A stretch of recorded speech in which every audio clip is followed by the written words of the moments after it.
Even though 8 Democrats, along with Chuck Schumer's weak leadership, handed Donald Trump a political gift last night by caving and giving in, don't be fooled into thinking his presidency isn't still crumbling.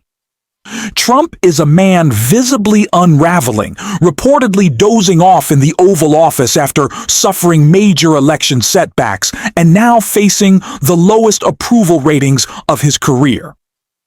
He remains historically unpopular, and it's gotten so bad that even Fox News has been forced to cover his decline in real time. And they're clearly not happy about it. We'll break down all of that. But first, if you're enjoying our coverage, please take a moment to like this video and subscribe to the channel. It really helps support what we do. Now, before diving into how Fox was forced to air Trump's ongoing collapse, let's start with someone who's actually showing what leadership in this party looks like. Governor Gavin Newsom. Confide something in you, okay? When you came out and you announced Prop 50, to say nothing of the merits of it, I'm generally I like independent commissions, okay? Yeah. But beyond my own personal views, when you came out with this, I thought, that's a big swing. I don't know what's going to happen politically. Just as a political move, the polls were against you. Schwarzenegger was against you. Good governor groups were against you. Yeah, that's right. And ultimately, I didn't know it was going to be.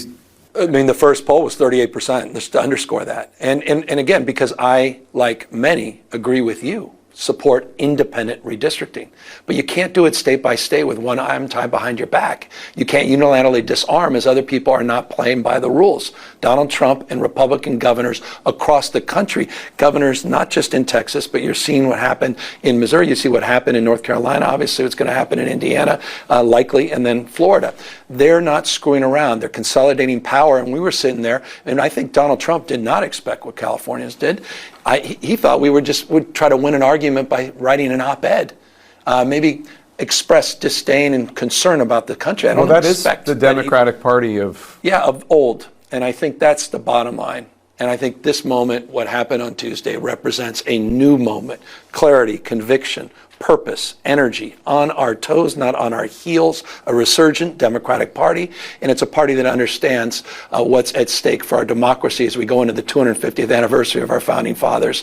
And I think that kind of momentum and direction is, I think, really going to enliven people in the next year. Do you think that Gavin Newsom is showing what it looks like to lead?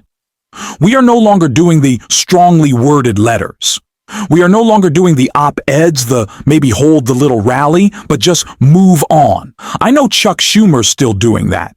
And too often, Hockey Jeffrey is as well. But the next generation of Democratic leadership, which is coming in 2026, and it is up to you to make sure that it does, that you're voting for Democrats who will not make Chuck Schumer the leader of our party in the Senate, that will push back against leadership and its constant capitulation, that does actually fight for something that isn't owned by corporate interest, the crypto lobby, the oil lobby, the Israel lobby. No. We need actual Democrats who are fighting back. And it's why Gavin Newsom, before we get into Fox, what Fox said, and it's important that we take a look at what Gavin Newsom said, went off on Chuck Schumer. Newsom slams pathetic shutdown deal as surrender. California Governor Gavin Newsom came out swinging against a Senate deal to end the government shutdown, deeming it a Democratic surrender. The longest government shutdown in U.S. history, in closer to a resolution after a highly anticipated late-night Senate meeting on Sunday. But not all Democrats are happy. The Senate voted 60-40 on Sunday evening after a group of 8 Democrats joined Republicans to reopen the government through a stopgap funding bill that runs until January 30th. While the compromise will fund most federal agencies through January, the deal does not guarantee the extension of health insurance subsidies, which are set to expire at the end of the year. Instead, Republican Senate Majority Leader John Thune committed to holding a separate vote on legislation to extend the subsidies by the second week of December after the government reopens. America deserves better, Newsom wrote on X after the vote. The House now has to return and agree on the Senate's deal, which then has to be signed by Donald Trump to end the shutdown, which began on October 1st. The Sunday night vote was delayed by the arrival of the Texas Republican John Cornyn, who is the lone outstanding vote. Naomi and other prominent Democrats have spoken out against the agreement. Pathetic. This isn't a deal, it's a surrender. Don't bend the knee. Newsom's press office wrote on Sunday on X in response to Punchbowl News founder Jake Sherman, who had pointed out that the deal does absolutely zero on Obamacare. Newsom also cast doubt on whether Democrats would secure any meaningful action on the subsidies through the deal, reposting a Thursday clip of Speaker Mike Johnson declining to guarantee a date for a vote on the matter in the House. Just going to leave this here, Newsom wrote on X. He later posted simply pathetic. It is pathetic. This is pathetic. We have to point that out. We just have to. The only way we can rebuild our party is by taking away the parts that don't work, and that's Chuck Schumer. That is so many Democrats in the Senate who need to be primered come 2028, 2030, whenever it is for John Fetterman. 2028 looking. Hopefully we can get it real close. Hopefully maybe we can speed up this process because I'm sick and tired of his, but this is what we need. We need leadership all across the country saying, hey, this is not the Democratic Party. Because if this is all people see, then they won't trust us anymore. That is why it is important for Gavin Newsom to speak up. It's why it's important for other Democrats to speak up. And it's why Gavin Newsom has been speaking up everywhere. So much so that Fox is now having to cover how he is putting an end to Donald Trump's term. Fox had to put on their YouTube channel. See it, Newsom goes to Texas to gloat about election win. Fox News is now being forced to report on the fact that Gavin Newsom keeps winning and spreading that momentum nationwide. And, unsurprisingly, it has Donald Trump furious. This is the same man who, on election night, initially suggested maybe we should talk about how we've ruined the economy and make some adjustments. On Wednesday, he briefly mentioned affordability, only to completely backtrack because, of course, he doesn't actually care about working people. Instead, Trump pivoted to voter reform, aiming to restrict access to voting. He lashed out at Gavin Newsom and California Democrats, furious that Newsom's actions have undermined his redistricting plans. Newsom's success has now become a clear example of the popularity of standing up to Trump. Other Democrats are following suit. In Virginia, Maryland, and soon we'll need New York and Illinois to catch up. While Republicans continue similar tactics in Florida, North Carolina, Ohio, and Indiana. Fox has no choice but to cover Newsom's victories because it's too big of a story. Their audience is seeing clips of him exposing Trump's weaknesses and calling out his attempts to rig the midterms. This is exactly the strategy Democrats need. Fight back. Take the fight everywhere, and make sure it's covered across all media. Yes, even on Fox. Mock Trump. Highlight his failures. He has never been weaker. That's the kind of leadership we need right now. While the Senate hasn't delivered, other elected officials must step up. Gavin Newsom is showing exactly how it's done, as this next clip demonstrates.